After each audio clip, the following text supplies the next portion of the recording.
Well, hello out there. You're here with John Thomas Gillum. It's been quite a long time since I've done a video in this sort of form.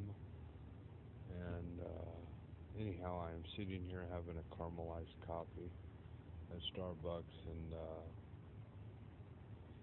driving my motorized bicycle, which has got a problem. It's got a problem with vibration in the engine, and it's weird the way it came about because I didn't have no problem at all with it when I first put it together, and then one night after waking up, after running fine the following day, the next day it's running like shit. It's progressively gotten worse, and so that's what I'm on. Anyway, I'm on my motorized bicycle until it stops running. And of course, I don't have no money to buy another engine, so once it stops running, I just pull the engine off and pedal the bicycle regularly, which is no problem for me. I don't have any problem pedaling the bicycle.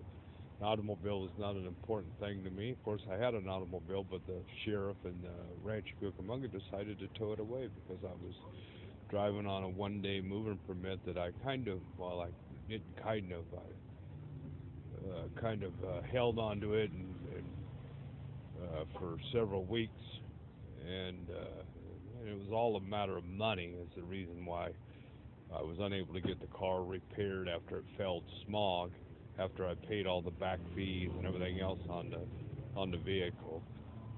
So every bit of what I had, every bit of the money I had, every bit of the money I made at a job that I had 3 weeks, that I all went into the car that I had to bring the registration fees up to date, and all I had to do was get the smog, but it wouldn't pass smog, and I didn't have enough money at the time to pass the smog, and it's all a matter of charity.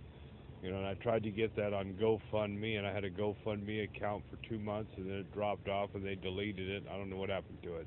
I didn't get a nickel from GoFundMe. I haven't gotten a nickel in any form of justice in my life. Nothing. And it all started with the mistake of when I was given the option. When I was in my young boy, do you want to live with your father or your mother? I made the biggest mistake of my life at that point was living with her, and the man whose dependency or I mean, his life I think was dependent upon his career in law. I don't think he'd be where he's at today if he didn't have a career in law enforcement. I think he'd be 6 feet under a long time ago. But anyhow, that's my feeling. You could take the boy out of Fontana, but you can't take the Fontana out of the boy, as he often said, and mentioned preponderance of the evidence and these other things. And he spoke of over a period of years when we were being raised under the roof that he lived under with my mother. But my years of reflecting back on the past, I don't believe he's what he's been cracked up to be for years. And the proof is my life. I'm not a drug addict. I'm not an alcoholic. Never been neither. Never had a drug problem. Never had a problem with alcohol. None of that. Never involved in any of that. A lot of these guys who I grew up with had drug problems for years, and some of them still do. Drug problems. They were involved in far more than petty theft, and they all got houses, cars, jobs, and everything. I got nothing. All I got is a motorized bicycle, a teardrop trailer that I'm working on, and some other things. And a nigger and a bunch of other people seem to suggest that I'm playing a game. You're telling me that I'm playing a game, but by not having what I'm complaining about not having, that it's all a game. You're full of shit. I'm telling you, you're full of shit. I'll buy into that theory if you can whoop my ass. How's that?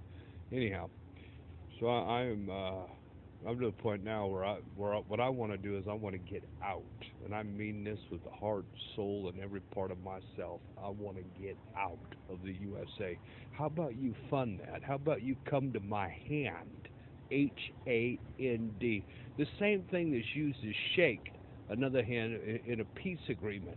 Why don't you come to my hand and deliver to my hand what I should have long gotten, and you will see whether or not what I put is in my hand if I stay here in the USA or I leave. If I stay here in the USA, then you're right, I'm playing a game.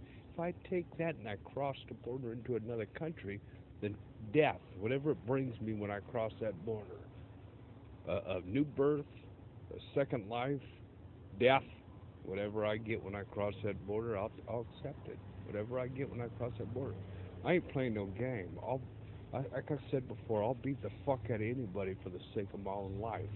So if you telling me that this person, that the family has created the blindness over who this is, second, constantly guessing as to whether or not it's him, could it be him, could it be a brother, could it be him, constantly guessing. You think that I'm defenseless against him?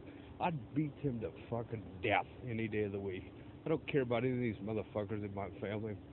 I'm done with what I've done, and the videos are gonna start again. I'm getting the fuck out of here. Period. I want the fuck out of here. I'm by the end of this week, I'm gonna have my shit loaded and go. If Red's owed money, tough shit for Red. I ain't doing no more shit for Ron. I'm gonna let him know this. But he still owes me whatever he owes me. He owes me from finishing that yard. Well, I came back and I built a chicken coop, fixed his air conditioning twice, built the biggest chicken coop out of the three, fixed his air conditioning twice, built a dog house, built a turtle house, kept the yards up, kept the swimming pool up. What else did I do? Fixed the top of their chimney that was blown off. I rebuilt the cap of the chimney on their house, which looks as good as any other cap. What else? And I didn't destroy anything. No point. I just do a lot of wear on tools and screwdrivers or whatever he's got that I use in his garage. Outside of that, I've done no.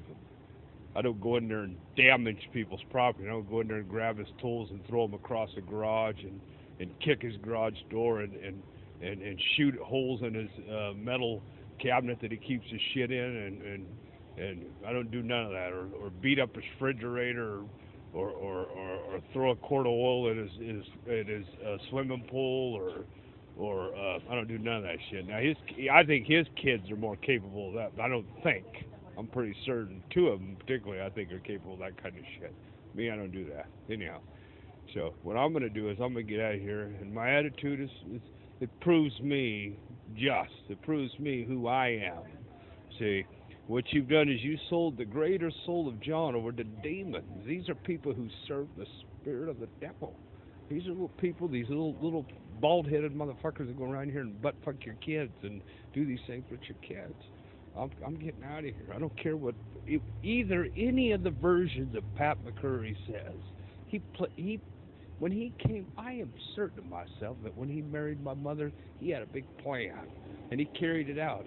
So he carried it out in a way to control every bit of what comes is released from him, where you can get an understanding for somebody beyond what they speak. He controlled every bit of that. So he set it up where you think you're dealing with him, but in fact it's not him. So it always puts him in a position where he always looks like the innocent, clean-handed, long-serving police officer. I don't buy that. I know what I experienced in my life. I can't tell you that, deny my life. I'm not gonna. And so I'm getting at her. I don't give a fuck what my mother says. She hasn't done a fucking thing for me ever. You know, nothing. The only thing if she ever done anything for me, she'd probably leave me the CRV for the last bottle of wine she finished that she carries around in her purse, or whatever that version of her is. She'd give me the CRV value of 5 cents on that bottle of wine. I'm getting the fuck out of here. That's all there is to it. I'm not sticking around here. I don't care what the departing Negro in the White House says, or his acting doubles, or whatever else. And I don't care for the fact that these police officers in Southern California dealt with me the way they've dealt with me over a period of years. No criminal charges till the age of 42 years old. None. And they're all petty. So I'm all done. If you want to come down here, I'm currently at the Starbucks over here in the south end of Fontana. North end, off of Sierra Parkway. There's a Starbucks here, and believe it or not, I said years ago, and I used to come up here to go to the Starbucks up there off of Hunter's Ridge. further up north up here in Fontana always said that they should have built one down here for years. For the 2 years I used to say they should have built one. The one I go to that I come to here, every time I come here, this place has got a shitload of people in it. This Starbucks probably in the year that it's been open, or as long as it's been open, probably less than a year. I bet you it's made far more than the one up the street. Anyhow, so I'm just getting out of here. I want out of the United States of America, and I mean that. I mean that to anybody political, anybody running for president. I don't want to stay here. I'm 49 years old and I live in a garage. The way I live is the way a felon and a druggie who's a pedophile and has robbed people and spent their life just doping it up belongs where I am at, and I'm none of that. So I'm done. It's no game I'm playing. You can have what is mine if you can whoop my ass. So whoever this is, whose identity I've struggled with, I think it's the same person I dealt with years ago when I was living in those storage units. That's who I think it was. And I'll tell you what, the great gut of John said, that person is no good. I wouldn't house him in the worst of worst countries. I'd have him done and finished. So I'm out of here. So enjoy yourselves, and whatever you've robbed me of over a period of years, thank the police for that. That's who you thank. You thank the police for every robbery, every poisoning. I know the last poisoning I got from my gut. I got a sense that a gut feeling that the bottle of wine I bought, but then I correct the gut because I say to myself, this is a sealed bottle of wine I bought at this store. How can this bottle of wine be poisoning a human being is making an attempt on a life? I don't know if the justices in America are aware of this or they've fallen asleep in the law. But anyhow, when you put something out on the market or you allow somebody else to place something before somebody who's got a deadly poison in it, that's an attempt. That's attempt to murder. That's an attempt to do deadly harm to somebody. That should get a charge where you shouldn't see that face again for at least 5 or 10 years, which would allow you to recover whatever damage has been done to the third eye. It'd allow you to recover it. But apparently you confuse me. How you can process petty charges on somebody, you confuse me, and that's why I want out. But if you want to arrest me right now and throw me in jail for a period of time to cover the current charges before I cross the border, because maybe that might